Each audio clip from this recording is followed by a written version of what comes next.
आज Doubtnut app download करें। Doubtnut पर अपने सभी गणित, रसायन विज्ञान, भौतिक विज्ञान और जीव विज्ञान के डाउट्स का करो सफाया। बस प्रश्न की फोटो खींचो, एक ही प्रश्न को क्रॉप करो और तुरंत वीडियो सोल्यूशन पाओ। अभी डाउनलोड करें। हेलो एवरीवन, यहाँ पे हमें क्वेश्चन पूछा गया है, दोहरा निषेचन पर संक्षिप्त टिप्पणी लिखिए। दोहरा निषेचन या द्विनिषेचन में होता क्या है? एक सहायक कोशिका में प्रवेश करने के पश्चात जो सहायक कोशिका होती है,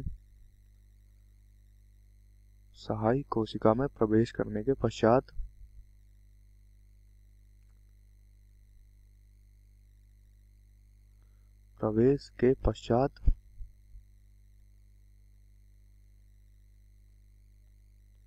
पराग नलिका द्वारा सहायक कोशिका के जीव द्रव्य में, पराग नलिका के द्वारा क्या किया जाता है?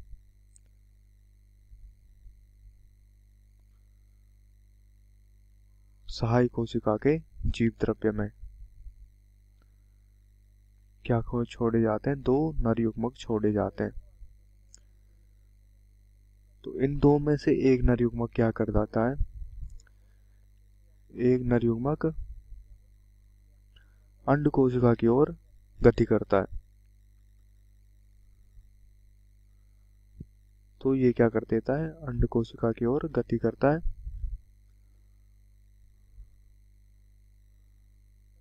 तथा अंड कोशिका के पास जाकर उसके साथ क्या कर देता है? संलग्न कर देता है या संलगित हो जाता है। ठीक है, जिसे युग्मक संलयन कहते हैं, या इसको क्या कहते हैं? युग्मक संलयन। अब इनमें से जो दो नर युग्मक थे, इन दो नर युग्मकों में से एक नर युग्मक किसके साथ? अंड कोशिका के साथ हो गया संलगित। अब जो ये दूसरा नर युग्मक है,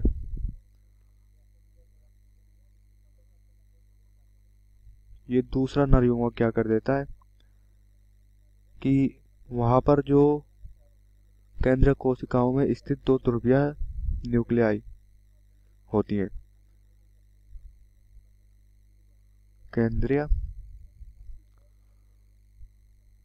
कोशिकाओं में स्थित जो ध्रुवीय न्यूक्लियाई होते हैं उनकी ओर गति करता है।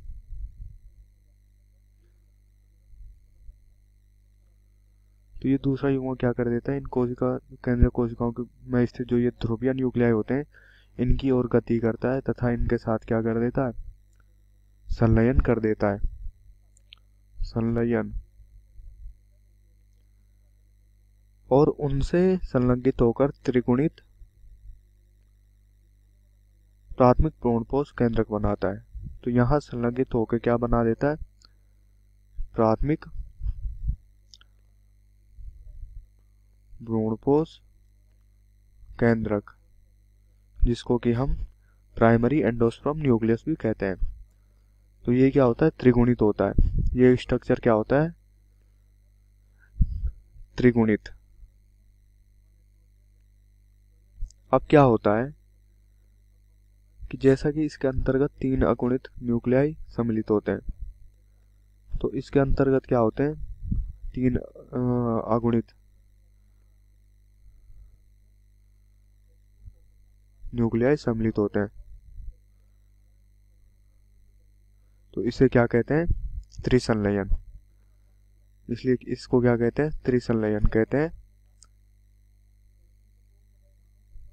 चूंकि एक भ्रूणपुटी में दो प्रकार के संलयन हो रहे हैं। अब यहाँ क्या होता है कि एक भ्रूणपुटी में दो प्रकार के संलयन हो रहे हैं, एक तो संलयन और दूसरा त्रिसंलयन। संलग्न प्लस त्रिसंलयन। तो दो प्रकार के संलयन होने के बाद इसको क्या कहते हैं? दोहरा निषेचन कहते हैं। दोहरा निषेचन, या जिसको हम द्विनिषेचन भी कहते हैं। ये पुष्पी पादपों में एक अनूठी घटना होती है। ये क्या होती है? पुष्पी पादपों में एक अनूठी घटना होती है। अनूठी घटना होती है।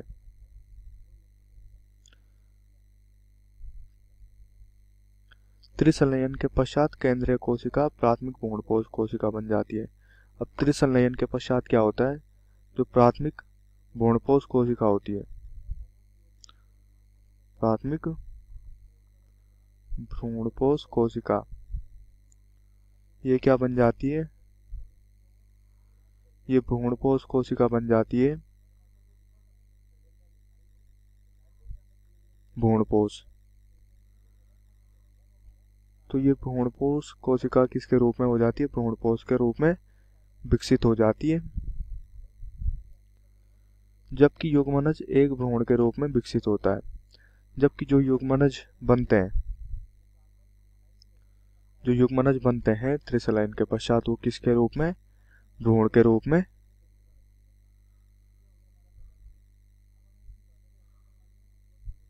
विकसित हो जाता है। कक्षा 6वीं से 12वीं से लेकर नीट, IIT, JEE वो एडवांस के लेवल तक 1 करोड़ से ज्यादा छात्रों का भरोसा। आज ही डाउनलोड करें डाउटनेट ऐप या व्हाट्सएप करें अपने सारे डाउट्स 8400 400 400 पर।